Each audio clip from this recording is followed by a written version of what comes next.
This is the story of a town that vanished into thin air. It's one of the strangest mysteries in American history, and even after all these years, no one has been able to solve it. It all started in 1917.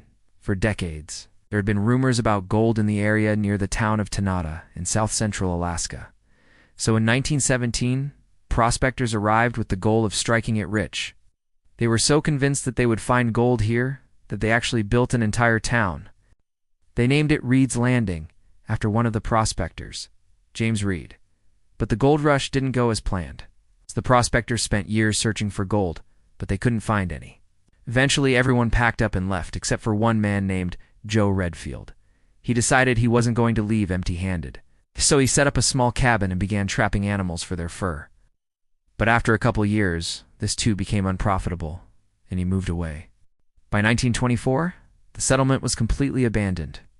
But then 2 years later, prospectors came back. Gold hadn't been found yet, but rumors persisted, so they thought they'd try once again. This time they brought more people with them, and soon the settlement was bustling with activity again. There was even a jail.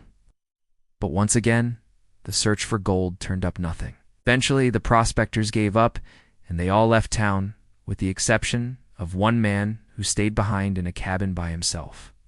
That man's name was Carl Ketzner, and he had come to the settlement in 1926.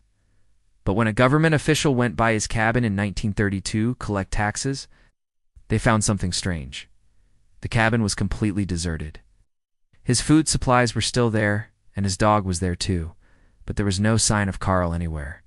Strangely enough, this wasn't the last time that this happened either. In 1932, a pilot named Carl Erickson landed his plane nearby and noticed the settlement, or what was left of it. Once again, he found one of the buildings occupied. A trapper was living inside of it, and he said that he had been living there for over a year. He told Erickson about how he had heard stories of Reed's Landing from some prospectors. Then he packed up his things and moved there, built a new cabin, and settled down. But just as before, the man disappeared without a trace. The cabin was abandoned once again, although this time it seemed like whoever lived there had only been gone for a very short time. I guess their belongings were still there, some of the food was still fresh. Their bedroll was laid out as if they had just gone out for the day. Their tools were sitting by the door and their rifle was leaning in the corner. It really seemed like they had just disappeared into thin air. This happened several more times over the next few decades. In 1949, a young couple named George and Elizabeth Crocker showed up at the settlement, and they built themselves a log cabin. Soon after they arrived, a forest ranger checked in on them, but there was no sign of them. The cabin was locked up tight, and there was no response when he knocked. Just 2 weeks later, the cabin was found destroyed and partially buried in a landslide. But the Crockers were never found. Then in 1958, 2 men arrived at the settlement. One of them was a veteran prospector named Tex Rickard. He was well known in Alaska for finding rare minerals and gems. He and his companion built a cabin and stayed there for almost a year, living off of the land and searching for minerals. But one day, while walking past some buildings of the old town site, they noticed something shiny in the grass. At first they thought it was a can, but as they got closer, they realized it was a human skull. They reported their discovery to the police, but when they went back to the scene, they couldn't find the skull anywhere. Over the next few days, they searched the area and eventually found more bones. There were 5 skulls total, and they appeared to be from European ancestry. None of the bones could be connected to any missing persons case, and so the mystery of their identity remains unsolved to this day. A newspaper from the time wrote, "A full-scale investigation was conducted by the Anchorage FBI office with officers combing the surrounding hillsides for additional evidence. But aside from discovering a few more bones and articles of clothing, nothing else was uncovered. What happened to the missing persons? Did Tex and his companion kill them? Had they been murdered by a member of Reed's Landing during the gold rush days? Or was there another explanation entirely? These questions remained unanswered, and in the following years, there were even more strange occurrences. During the summers of 1968 and 1969, a group of archaeologists excavated the site of Reed's Landing. They were doing this under the permission of the state of Alaska. But one day a man named Ivan Anderson showed up claiming that he owned the land. When the archaeologists asked him how this could be, he responded, "I just do. I bought it from the government." He demanded that they stop their excavation and leave. The leader of the archaeological team complained to the governor about this, and the governor sent a representative to investigate. They found that Anderson's claim was false. He had unpurchased the land, and he had no legal right to tell the archaeologists what to do.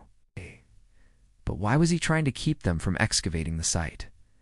To this day, no one knows for sure.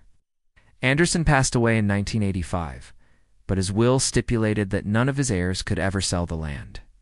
So it seems like he wanted to keep it in his family forever, but why? All these years later, we still don't know. In 1972, the state finally decided to take action against the ghost town. They tried to demolish it, but this proved to be difficult because the buildings were made out of concrete. Even after they blew up the foundations and removed the floors, the buildings were still standing. And so the state bulldozed them until not a single building remained. All that stood in its place was a crumbling concrete schoolhouse and the ruins of a few cabins. Even though it had been completely leveled, reports continued to come in of people seeing buildings and even entire streets.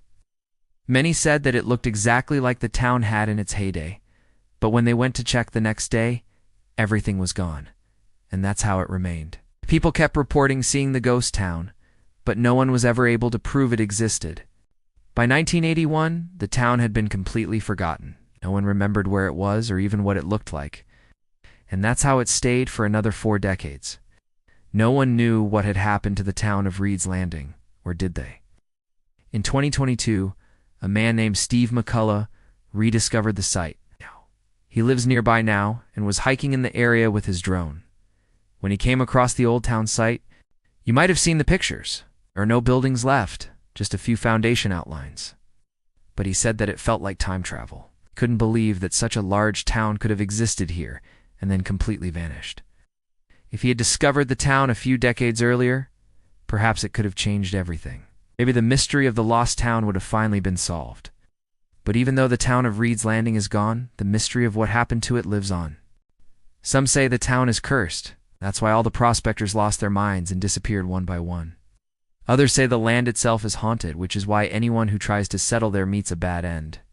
But whatever the truth may be, one thing is certain: the story of Reed's Landing isn't over yet. Thanks for watching. If you enjoyed this video, check out more content.